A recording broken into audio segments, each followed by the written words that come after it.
பிரைஸ்லான். கர்த்தருக்கு ஸ்தோத்திரம். என் காரியம் வாய்க்குமா? என்னுடைய ஜெபம் கேட்கப்படுமா?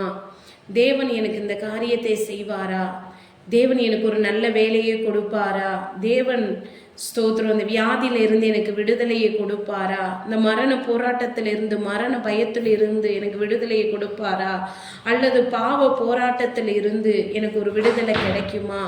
சாபத்தின் பிடியிலிருந்து எனக்கு ஒரு விடுதலை கிடைக்குமா என்று நீங்கள் ஆண்டவர் சமூகத்துக்கு நீங்கள் வந்திருக்கீங்களா? ஆண்டவருடைய சத்தத்தை கேட்குறீங்களா? இந்த சத்தத்தை கேட்குற உங்களுக்கு தான் ஆண்டவர் பேசுகிறார்.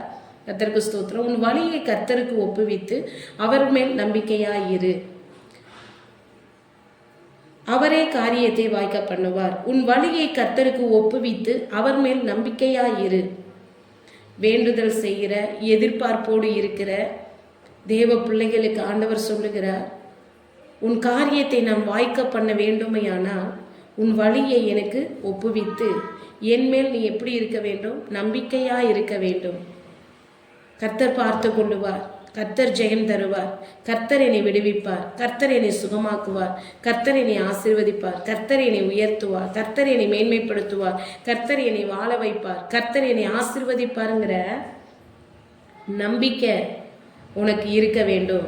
அவர் மேல் நீ நம்பிக்கையா இரு. உன் வாழ்க்கையை அவருக்கு ஒப்புவித்து, உன் எதிர்காலத்தை அவருக்கு ஒப்பு கொடுத்து, உனக்கு இன்றைக்கு நீ சந்திக்கிற பிரச்சனையை அவரிடத்துல ஒப்பு கொடுத்து அவர் மேல நம்பிக்கையா இரு.